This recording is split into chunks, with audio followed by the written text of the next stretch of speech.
Assalamualaikum warahmatullahi wabarakatuh. Di sini saya akan menjelaskan tentang tugas data science, yaitu tentang kasus regresi dan kasus klasifikasi. Di sini beranggotakan 5 orang, yaitu saya sendiri, Rahmat Kusnandi, Dendi Pamungkas, Bertot Sinurat, Fajar Satrio, dan Irlana Aziz. Di sini di regresi ya. Regresi itu metode statistik yang digunakan untuk memahami, memodelkan, dan menganalisis hubungan antara variabel dependen yang ingin diprediksi dengan satu atau lebih variabel independen. Tujuan utama regresi adalah untuk menemukan seberapa besar pengaruh variabel independen terhadap variabel dependen dan membuat model yang dapat diprediksi nilai variabel dependen berdasarkan nilai variabelnya. Untuk klasifikasi yaitu analis data yang digunakan untuk mengelompokkan atau mengklasifikasikan data ke dalam kategori atau kelas yang telah ditentukan.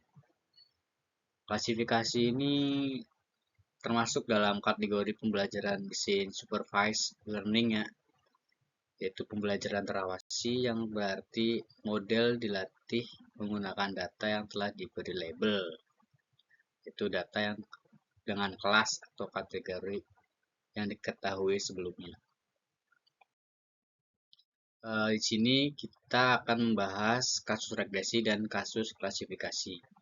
Untuk kasus regresi yaitu tagihan listrik berdasarkan pemakaian listrik bulanan. Untuk kasus regresi kedua berat badan berdasarkan asupan kalori.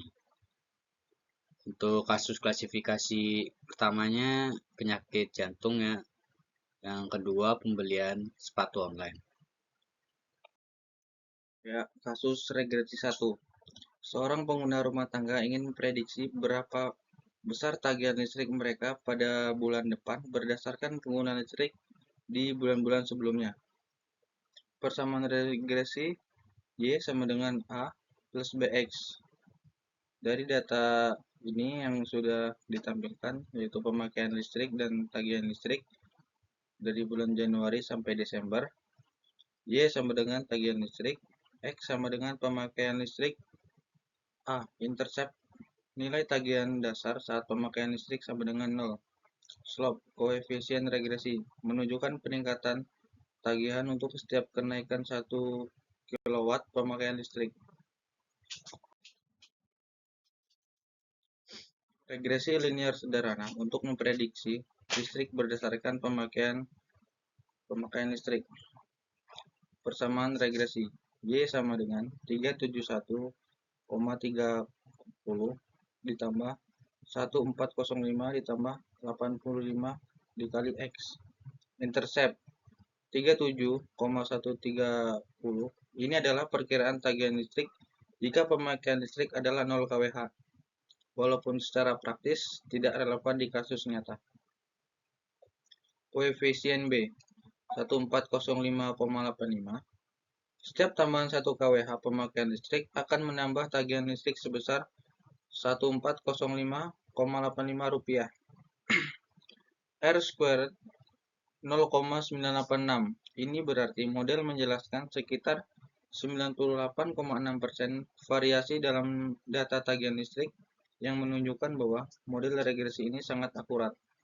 Interpretasi model ini memberikan prediksi yang sangat kuat untuk tagihan listrik berdasarkan pemakaian listrik. Dengan R2 mendekati 1, model ini bisa digunakan untuk keyakinan tinggi untuk memprediksi tagihan listrik pada masa depan berdasarkan konsumsi bulan sebelumnya. Signifikan. Nilai p-value untuk koefisien B sangat rendah, yaitu 0,000, menunjukkan bahwa hubungan antara pemakaian listrik itu X dengan tagihan listrik Y sangat signifikan secara statistik. Simpulan. Model regresi ini bisa digunakan untuk memprediksi tagihan listrik dengan cukup akurat. dan tagihan listrik bisa diperkirakan dengan baik berdasarkan jumlah kWh yang dikonsumsi tiap bulannya. Kemudian kasus regresi kedua akan dijelaskan oleh rekan saya. Baik, lanjut untuk kasus regresi yang kedua. Sini ada memprediksi berat badan berdasarkan asupan kalori. Kasusnya, seorang ahli gizi ingin memprediksi berat badan seseorang berdasarkan jumlah kalori yang dikonsumsi setiap harinya. Mereka memiliki data dari beberapa orang mengenai asupan kalori harian dan berat badan mereka. Seperti ada data di sini, ada asupan kalori dan berat badannya. Persamaan regresi linear sederhana adalah Y sama dengan A tambah BX, di mana Y sama dengan berat badan, X sama dengan asupan kalori, A sama dengan intercept atau titik potong pada sumbu Y. B-nya itu sama dengan koefisien kemiringan atau slope, menunjukkan perubahan berat badan per unit kalori tambahan. Hasil regresi, misalkan hasil dari regresi adalah sebagai berikut, itu berat badan sama dengan 45 ditambah 0,02 dikali asupan kalori. Maka penjelasan hasil dari penjumlahan tersebut dapat pertama itu intercept atau A sama dengan 45 jika asupan kalori adalah 0 yang tidak realistis dalam kenyataan, maka berat badan yang diprediksi adalah 45 kg. Yang kedua itu slope atau B sama dengan 0,2. Setiap tambahan 1 kalori asupan kalori per hari diperkirakan menambah berat badan sebesar 0,2 kg. Untuk R squared, misalkan R squared sama dengan 0,95. Ini berarti model menjelaskan 95% variabilitas data berat badan dari variabilitas asupan kalori. Prediksi berat badannya itu jika seorang individu memiliki asupan kalori sebesar 250 kalori per hari, kita bisa memprediksi berat badannya sebagai berikut, di mana berat badan sama dengan 45 ditambah 0,02 dikali 2500 kalori sama dengan 95 kg.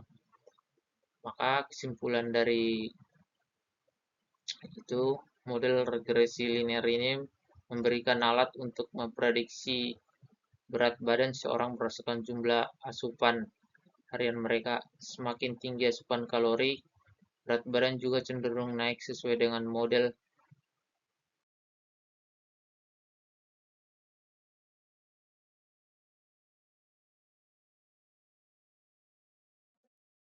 Jadi kita akan membahas kasus klasifikasi 1. Kasus 1 yaitu klasifikasi penyakit jantung. Seorang dokter ingin mengembangkan model untuk memprediksi resiko penyakit jantung pada pasien berdasarkan faktor-faktor kesehatan mereka. Data ini digunakan untuk membangun model klasifikasi yang memprediksi apakah seorang pasien beresiko terkena penyakit jantung atau tidak. Di sini kita sudah terdapat datanya, yaitu ada umur, tekanan darah, kolesterol, diabetes, indeks massa tubuh, resiko penyakit jantung. Lalu kita akan menghitung hasil regresi logistik untuk data. Jadi kita akan mencoba menganalisis salah satu contoh dari tabel menggunakan koefisien hipotesis sebagai berikut.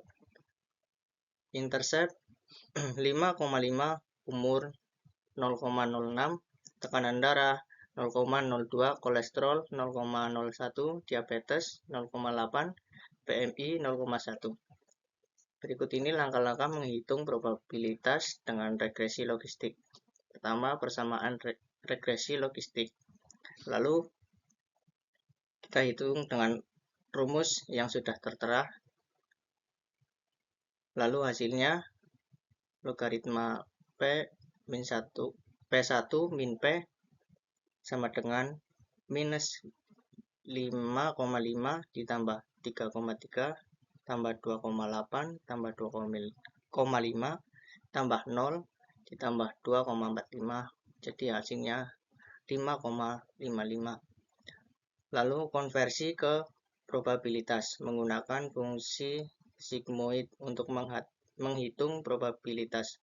Hasilnya P sama dengan 11 plus E minus 5,55. Hasilnya 0,9961 P. Jadi probabilitas risiko penyakit jantung pada individu ini adalah 99,61%. Lalu prediksi klasifikasi. Jika kita menerapkan threshold 0,5, maka hasil prediksi dari threshold tersebut 1, beresiko penyakit jantung. Baik, terima kasih Pak Aziz. Saya lanjutkan untuk presentasinya ya. Untuk selanjutnya di sini kasus klasifikasi 2. Di sini ada prediksi pembelian sepatu online menggunakan regresi logistik. Contoh koefisien intercept beta 0 sama dengan minus 5. Koefisien usia beta 1 sama dengan 0,1. Koefisien waktu di halaman atau beta 2 sama dengan 0,05. Contoh perhitungan, untuk pelanggan berusia 30 tahun dan waktu di halaman 80 detik, logit dalam kurung P sama dengan beta 0 ditambah beta 1 dikali X1 ditambah beta 2 dikali X2. Logit dalam kurung P sama dengan minus 5 ditambah 0,1 dikali 30 ditambah 0,05 dikali 80 sama dengan 2. Probabilitasnya P sama dengan 1 per dalam kurung 1 ditambah E pangkat minus 2 sama dengan 0,88% atau 88%. Interpretasi dengan probabilitas 88%, pelanggan kemungkinan besar akan melakukan pembelian. Memungkinkan perusahaan untuk mengarahkan strategi pemasaran yang lebih efektif.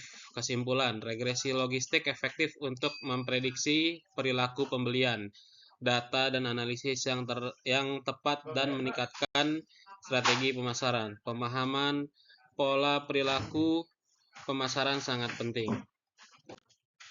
Ya, ini merupakan akhir dari slide. Terima kasih, kurang lebihnya saya mohon maaf. Assalamualaikum warahmatullahi wabarakatuh.